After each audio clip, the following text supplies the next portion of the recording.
Meeting ಪುತ್ರ ಯತೀಂದ್ರ ಸೇರಿ ಆಪ್ತ ಸಚಿವರೊಟ್ಟಿಗೆ ಸಿಎಂ ಸಭೆ ನಡೆಸಿದ್ದಾರೆ. ಆ ಕಡೆ ಡಿಕೆ ಶಿವಕುಮಾರ್ ಅಂಡ್ ಟೀಮ್ ಸಭೆ, ಈ ಕಡೆ ಸಿದ್ದರಾಮಯ್ಯ ಅಂಡ್ ಟೀಮ್ ಸಭೆ. 4 ಜನ ನಾಯಕರು ಊಟ ಮಾಡ್ತಾನೆ ಮಾತುಕತೆ ನಡೆಸಿದ್ದಾರೆ. ಸಿದ್ದರಾಮಯ್ಯ, ಮಹದೇವಪ್ಪ, ಸತೀಶ್ ಜಾರಕಿಹೊಳಿ, ಯತೀಂದ್ರ ಸಿದ್ದರಾಮಯ್ಯ ಇವರೆಲ್ಲ ಮಾತುಕತೆ ನಡೆಸಿರೋದು. ಮಹದೇವಪ್ಪ ಹೊರಬಂದ ಮೇಲೆ ಅಪ್ಪ ಮಗ ಮೀಟಿಂಗ್ ಮಾಡಿದ್ದಾರೆ.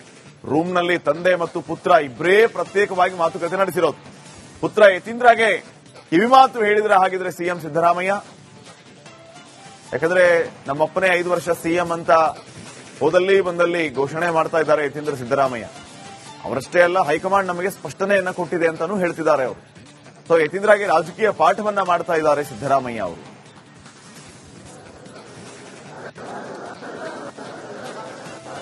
ಇನ್ನಷ್ಟು ಅಪ್ಡೇಟ್ಸ್ ಕೊಡ್ತಾರೆ ಪ್ರತಿನಿಧಿ ಸುರೇಶ್. ಈಗ ನೇರ ಸಂಪರ್ಕದಲ್ಲಿ ಜಾಯ್ನ್ ಆಗಿದ್ದಾರೆ. ಸುರೇಶ್, ಕಿವಿ ಮಾತನ್ನ ಹೇಳ್ತಾ ಇದ್ದಾರಾ, ರಾಜಕೀಯ ಪಾಠವನ್ನ ಮಾಡ್ತಾ ಇದ್ದಾರೆ ಸಿದ್ದರಾಮಯ್ಯ ಅವರು ಯತೀಂದ್ರಗೆ?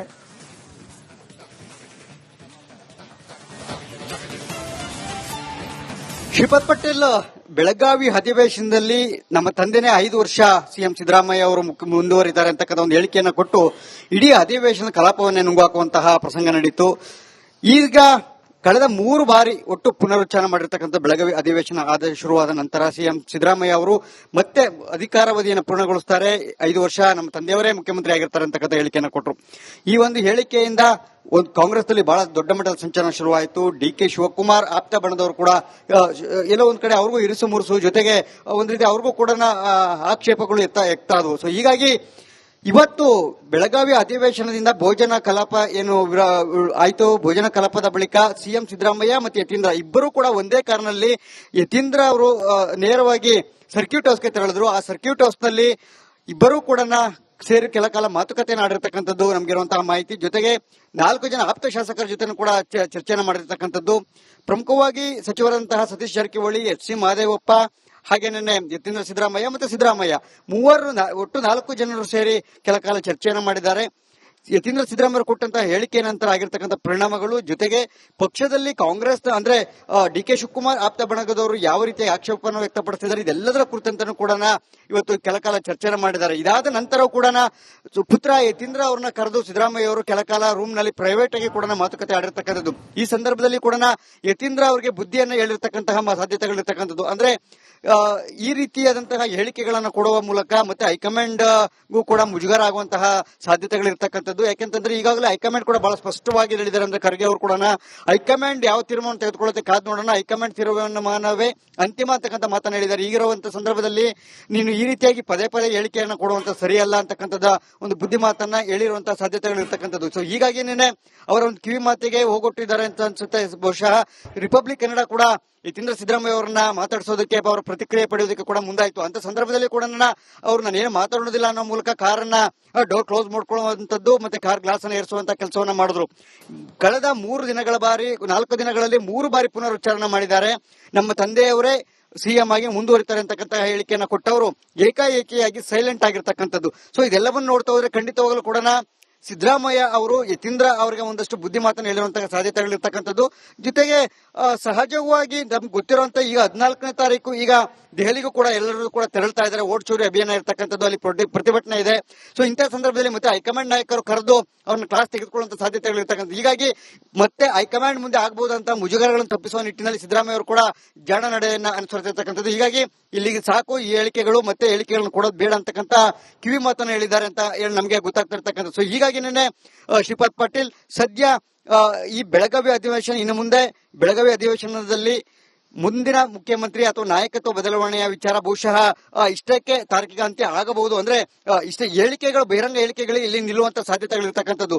ನಂತರ ಅಧಿವೇಶನ ಶುರುವಾದ ಮೇಲೆ ಮತ್ತೆ ಅಸಲಿ ಪಿಕ್ಚರ್ ಇರ್ತಕ್ಕಂಥದ್ದು. ಯಾಕೆಂದ್ರೆ ಮತ್ತೆ ನಾಯಕತ್ವದ ಬದಲಾವಣೆಯ ಕೂಗು ಮತ್ತೆ ತಾರಕಕ್ಕೆ ಇರುತ್ತೆ. ಯಾಕೆಂತಂದ್ರೆ ಆಗ ಅಲ್ಲಿಯೂ ಕೂಡ ವಿಂಟರ್ ಸೆಷನ್ ಮುಗಿಯುತ್ತೆ ಪಾರ್ಲಿಮೆಂಟ್ ಅಲ್ಲಿ. ಮೀಟಿಂಗ್ ಪುತ್ರ ಯತೀಂದ್ರ ಸೇರಿ ಆಪ್ತ ಸಚಿವರೊಟ್ಟಿಗೆ ಸಿಎಂ ಸಭೆ ನಡೆಸಿದ್ದಾರೆ. ಆ ಕಡೆ ಡಿಕೆ ಶಿವಕುಮಾರ್ ಅಂಡ್ ಟೀಮ್ ಸಭೆ, ಈ ಕಡೆ ಸಿದ್ದರಾಮಯ್ಯ ಅಂಡ್ ಟೀಮ್ ಸಭೆ.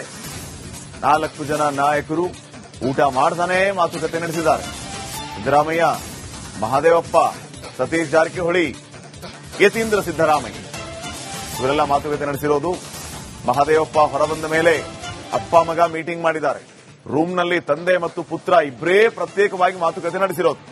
ಪುತ್ರ ಯತೀಂದ್ರಗೆ ಕಿವಿಮಾತು ಹೇಳಿದ್ರೆ ಹಾಗಿದ್ರೆ ಸಿಎಂ ಸಿದ್ದರಾಮಯ್ಯ, ಯಾಕಂದ್ರೆ ನಮ್ಮಪ್ಪನೇ 5 ವರ್ಷ ಸಿಎಂ ಅಂತ ಹೋದಲ್ಲಿ ಬಂದಲ್ಲಿ ಘೋಷಣೆ ಮಾಡ್ತಾ ಇದ್ದಾರೆ ಯತೀಂದ್ರ ಸಿದ್ದರಾಮಯ್ಯ. ಅವರಷ್ಟೇ ಅಲ್ಲ, ಹೈಕಮಾಂಡ್ ನಮಗೆ ಸ್ಪಷ್ಟನೆಯನ್ನ ಕೊಟ್ಟಿದೆ ಅಂತಾನೂ ಹೇಳ್ತಿದ್ದಾರೆ ಅವರು. ಸೊ ಯತೀಂದ್ರಗೆ ರಾಜಕೀಯ ಪಾಠವನ್ನ ಮಾಡ್ತಾ ಇದ್ದಾರೆ ಸಿದ್ದರಾಮಯ್ಯ ಅವರು.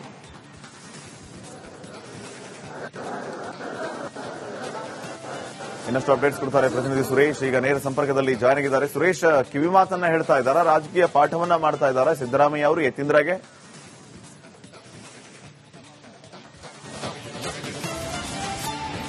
ಶ್ರೀಪಾದ್ ಪಟೇಲ್, ಬೆಳಗಾವಿ ಅಧಿವೇಶನದಲ್ಲಿ ನಮ್ಮ ತಂದೆನೇ 5 ವರ್ಷ ಸಿಎಂ ಸಿದ್ದರಾಮಯ್ಯ ಅವರು ಮುಂದುವರಿದ್ದಾರೆ ಅಂತಕ್ಕಂಥ ಒಂದು ಹೇಳಿಕೆಯನ್ನು ಕೊಟ್ಟು ಇಡೀ ಅಧಿವೇಶನ ಕಲಾಪವನ್ನೇ ನುಂಗಾಕುವಂತಹ ಪ್ರಸಂಗ ನಡೀತು. ಈಗ ಕಳೆದ 3 ಬಾರಿ ಒಟ್ಟು ಪುನರುಚ್ಚಾರ ಮಾಡಿರ್ತಕ್ಕಂಥ ಬೆಳಗಾವಿ ಅಧಿವೇಶನ ಶುರುವಾದ ನಂತರ ಸಿಎಂ ಸಿದ್ದರಾಮಯ್ಯ ಅವರು ಮತ್ತೆ ಅಧಿಕಾರಾವಧಿಯನ್ನು ಪೂರ್ಣಗೊಳಿಸುತ್ತಾರೆ, 5 ವರ್ಷ ನಮ್ಮ ತಂದೆಯವರೇ ಮುಖ್ಯಮಂತ್ರಿ ಆಗಿರ್ತಾರೆ ಅಂತಕ್ಕಂಥ ಹೇಳಿಕೆಯನ್ನು ಕೊಟ್ಟರು. ಈ ಒಂದು ಹೇಳಿಕೆಯಿಂದ ಒಂದು ಕಾಂಗ್ರೆಸ್ನಲ್ಲಿ ಬಹಳ ದೊಡ್ಡ ಮಟ್ಟದ ಸಂಚಲನ ಶುರುವಾಯಿತು. ಡಿ.ಕೆ. ಶಿವಕುಮಾರ್ ಆಪ್ತ ಬಣದವರು ಕೂಡ ಎಲ್ಲೋ ಒಂದ್ ಕಡೆ ಅವ್ರಿಗೂ ಇರಿಸು ಮುರುಸು, ಜೊತೆಗೆ ಒಂದ್ ರೀತಿ ಅವ್ರಿಗೂ ಕೂಡ ಆಕ್ಷೇಪಗಳು ಎತ್ತಾ ಆದವು. ಸೊ ಹೀಗಾಗಿ ಇವತ್ತು ಬೆಳಗಾವಿ ಅಧಿವೇಶನದಿಂದ ಭೋಜನ ಕಲಾಪ ಏನು ಆಯ್ತು, ಭೋಜನ ಕಲಾಪದ ಬಳಿಕ ಸಿಎಂ ಸಿದ್ದರಾಮಯ್ಯ ಮತ್ತು ಯತೀಂದ್ರ ಇಬ್ಬರೂ ಕೂಡ ಒಂದೇ ಕಾರಿನಲ್ಲಿ ಯತೀಂದ್ರ ಅವರು ನೇರವಾಗಿ ಸರ್ಕ್ಯೂಟ್ ಹೌಸ್ಗೆ ತೆರಳಿದ್ರು. ಆ ಸರ್ಕ್ಯೂಟ್ ಹೌಸ್ನಲ್ಲಿ ಇಬ್ಬರೂ ಕೂಡ ಸೇರಿ ಕೆಲ ಕಾಲ ಮಾತುಕತೆಯನ್ನು ಆಡಿರ್ತಕ್ಕಂಥದ್ದು ನಮಗಿರುವಂತಹ ಮಾಹಿತಿ. ಜೊತೆಗೆ 4 ಜನ ಆಪ್ತ ಶಾಸಕರ ಜೊತೆ ಕೂಡ ಚರ್ಚೆಯನ್ನು ಮಾಡಿರ್ತಕ್ಕಂಥದ್ದು. ಪ್ರಮುಖವಾಗಿ ಸಚಿವರಂತಹ ಸತೀಶ್ ಜಾರಕಿಹೊಳಿ, ಎಚ್.ಸಿ. ಮಹದೇವಪ್ಪ, ಹಾಗೆ ನಿನ್ನೆ ಯತೀಂದ್ರ ಸಿದ್ದರಾಮಯ್ಯ ಮತ್ತು ಸಿದ್ದರಾಮಯ್ಯ ಮೂವರು ಒಟ್ಟು 4 ಜನರು ಸೇರಿ ಕೆಲ ಕಾಲ ಚರ್ಚೆಯನ್ನು ಮಾಡಿದ್ದಾರೆ.